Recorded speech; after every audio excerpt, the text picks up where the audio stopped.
Repórteres de hoje vamos entender o que aconteceu com a política brasileira, o que levou ao impeachment da agora presidente afastada Dilma Rousseff. Dilma nega atos ilícitos e diz que são improcedentes as razões que fundamentaram o pedido. O Senado Federal aprovou a admissibilidade da acusação por crime de responsabilidade contra a presidente. Não há condenação, não há absolvição. Houve apenas uma fase prévia. Por maioria simples dos seus membros, foram 55 votos, o Senado Federal aceitou se transformar em um tribunal político de julgamento da presidente. Então agora, com esse ato de aceitação da acusação por crime de responsabilidade, o que vai acontecer? O que dispõe o artigo 52, parágrafo único da nossa Constituição.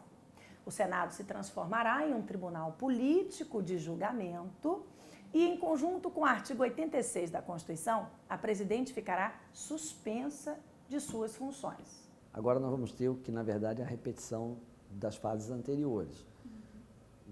Vai se abrir um prazo para a apresentação, vai se nomear uma nova comissão, essa comissão vai ter um novo relator, um novo presidente, serão convocadas, pelo menos 5 sessões para que seja apresentada, seja apreciado de novo o libelo acusatório, no caso, né? Depois mais 5 sessões para que seja feita a defesa da presidente Dilma, né? E vota-se um relatório da comissão, esse relatório vai ao plenário, né?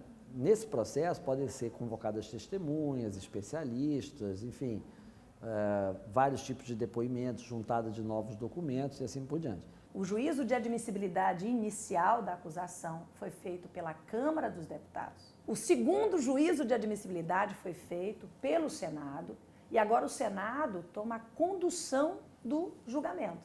Então, nesse instante, a presidente está respondendo perante o Senado Federal por eventuais crimes de responsabilidade. Hoje, particularmente, eu considero que será muito difícil ela conseguir retornar ao poder. Tanto o julgamento final no Senado, como posteriormente no Supremo. O maior desafio está numa coisa que a gente chama de presidencialismo de coalizão. Esse é um dos grandes problemas.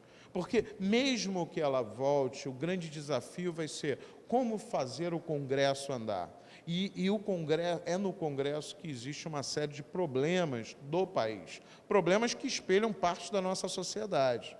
O Congresso ele trata a relação com o presidente da República de uma maneira muito clientelista. O Brasil é marcado pelo aquilo que a gente chama de uma espécie de um clientelismo, de um patrimonialismo muito grande. Parte dos congressistas, eles votam em torno de algumas negociações. Você consegue uma vaga para um sobrinho meu na estatal tal, eu voto com você se você conseguir a secretaria de portos, eu voto com você se você conseguir uma vaga em tal instituição financiadora da educação. Então, esse modelo patrimonialista, que ele está em parte da nossa estrutura, ele acaba fazendo muito mal. E aí, as medidas que a presidente vinha tomando, mesmo antes do impeachment, elas quase todas vinham justamente cortando parte dessas relações clientelistas. E aí, não são poucas as pessoas a falar que o isolamento da presidente e que a forma com que ela não conseguia aceitar algumas negociações com os congressistas acabaram levando ela para o impeachment.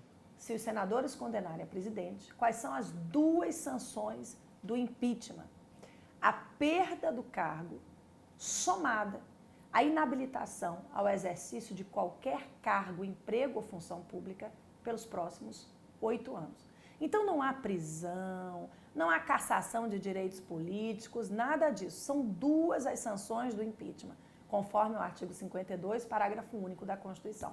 A perda do cargo e a inabilitação durante esses 8 anos para ocupar outro cargo político. Acredito que a sociedade brasileira vai ter que prestar muita atenção em todas as fases que vão seguir, mesmo aqueles que foram a favor do impeachment e os que foram contra o impeachment, vão ter que ter uma maturidade muito grande para a gente conseguir sair dessa crise de uma maneira mais madura. Eu acho que ficou claro para toda a sociedade que não é apenas a corrupção que é um grande problema da nossa sociedade, é a corrupção aliada aos grandes interesses que existem por trás da corrupção.